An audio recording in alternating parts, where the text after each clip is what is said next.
And joining me now is Stacey Abrams, former Democratic candidate for governor of Georgia, who has since become the founder and chair of Fair Fight.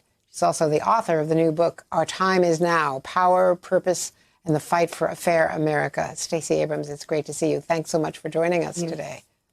Thank you for having me. Well, it's great to see you. We saw former President Obama. These were his sharpest comments yet, referring to President Trump as shambolic, their joint fundraising event. How important is this, given the fact that Joe Biden is observing social distancing and being very careful, unlike the president, and so has not been out and about in campaigning and might need the Obama push?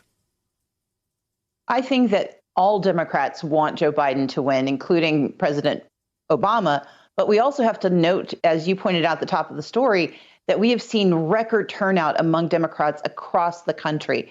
And that, I think, is a signal of the enthusiasm, not simply for change, but for change at the top.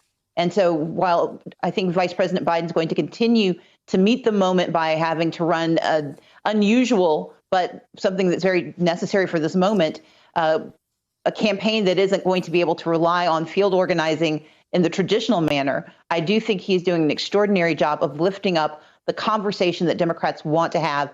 And we are seeing record response from people across the country. Well, what we're actually seeing is a strong showing by progressive candidates, including some newcomers like the candidate against Eliot Engel. We're not calling that yet, but you're seeing a lot of action on the progressive, younger and newer and diverse side, which is not what Joe Biden represents. I would push back against that. I would say what we're seeing across the country is that Democrats are willing to put forward really strong ideas, and we have no shortage of really great candidates. And whether it's Bowman or McGrath in Kentucky, or Jon Ossoff, who was able to win here in Georgia, Raphael Warnock, and candidates around the country, what we're seeing is a renewed interest in making sure we replace the Republican infrastructure that is unfortunately undermining the science, health, and economy of our nation. When you talk about the science and health of our nation in particular, from all of the testimony yesterday by our top public health officials, we are still going to be in the throes of the pandemic in November, in September, October, November, in the general election and on election day. There won't be a vaccine by then. And the president, again last night in Phoenix, is throwing shade and casting doubt on the veracity of online voting. Let me play part of what he said. The Democrats are also trying to rig the election by sending out tens of millions of mail-in ballots. Where are these ballots going? Who's getting them? Will they be taken from the mailmen and the mailwomen? So he and his entire family are voting by mail. He doesn't mention that. The RNC is encouraging Pennsylvanians to use vote by mail as part of their get out the vote effort. But he is casting doubt potentially on the outcome of the November election. Relying on lies, misinformation, and mendacity to cover up for his inability to actually do his job. We know that vote by mail works. We know that every state in the nation has vote by mail. The issue is the scaling of that effort. And what we are seeing happen in a number of states, and the stumbles we have seen in some elections, has been that people are desperate to be able to vote by mail. In New York and Kentucky, it was double. I think it went from 5% to 50% request. We know that in Georgia, we had an overwhelming number of people who sought to use that option. And in Wisconsin, they had to go to the Supreme Court to make certain that option was available. Americans aren't listening to the false science coming from Donald Trump. They are listening to the evidence of their eyes, and they know COVID is dangerous. And they are trying to protect themselves and still participate in our democracy. But the Senate has to step up and invest in the HEROES Act and make certain that every state in our nation that is going to be called upon to use vote by mail, that they can actually meet the need and meet the demand.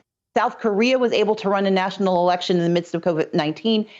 The United States should be able to do so too, but it's going to require federal investment. But there is no discernible increase in voter fraud because of mail. Voter fraud is a myth that is perpetuated by Donald Trump to hide the fact that he knows that if there is full participation, he will likely not win. The issue, though, of course, is that the Senate is refusing to go along with that. He's threatening to veto it, even if it were passed. And meanwhile, they're trying to take apart the post office. Are they trying to make it impossible to effectively vote by mail? And secondly, what are the chances that he might, even if he were to lose, refuse to leave office, something that Joe Biden actually alluded to in one of his interviews? One of the pieces I address in Our Time Is Now is the fact that the Republican National Committee, for the first time in 40 years, has the ability to mix hard and soft dollars to intimidate voters, to suppress the vote on a national scale that we haven't seen since 1981. And they have built an army, a patrol of poll watchers that they intend to use to suppress the vote, and vote by mail and trying to undermine its legitimacy is just one pillar of their attempt. But we also know that voters are smart, that they want to be heard, regardless of party. We have seen Republican secretaries of state, as well as Democratic secretaries of state, push vote by mail because they know it works, they know it's safe. But we also have to keep a very close eye on the Republican attempt to dismantle the post office, hoping that that will, again, suppress the vote. That is a danger not only to elections and our democracy, it's a danger to our people. Because if you've ever lived in a rural area, you know that the post office is more than just mail. It's a pharmacy. It's often the access that folks have to some of the necessities of life. And it is a deeply disingenuous attempt by the Republican Party, led by Donald Trump and Mitch McConnell, to undermine our democracy in a moment of great awakening and change. But I will say this. In the event that Donald Trump is not the person who is elected, and I'm going to work hard to make sure that is so, I believe that we have a nation that will hold up its end of the bargain and ensure that the rightful elected person takes office in January.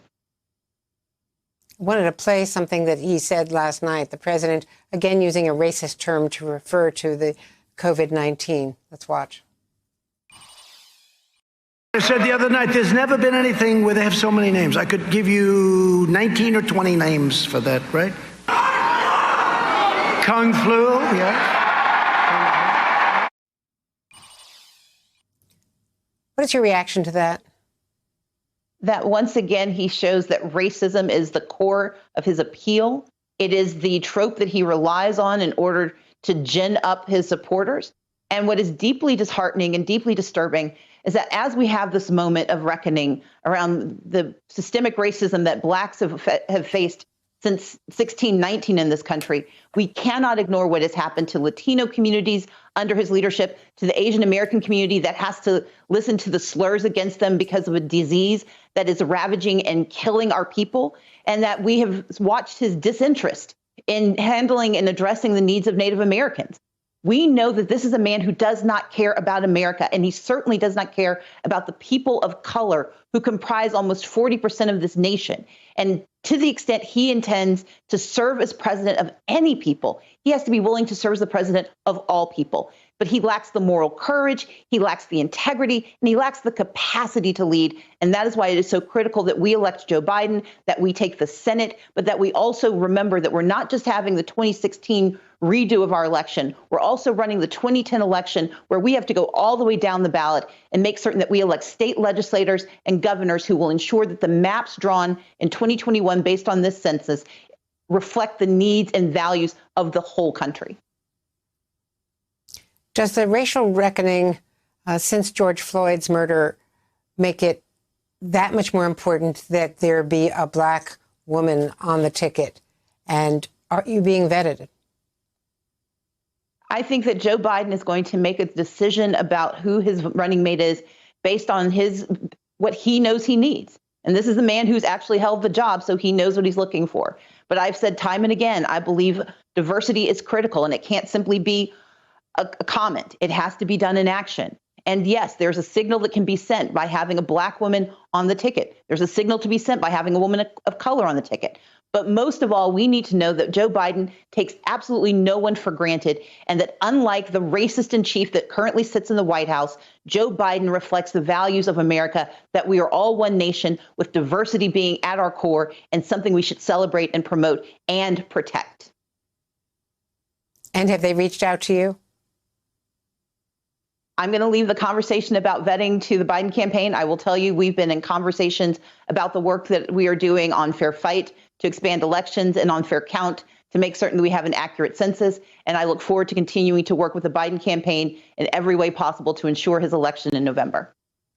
Hey there, I'm Chris Hayes from MSNBC. Thanks for watching MSNBC on YouTube. If you want to keep up to date with the videos we're putting out, you can click subscribe just below me or click over on this list to see lots of other great videos.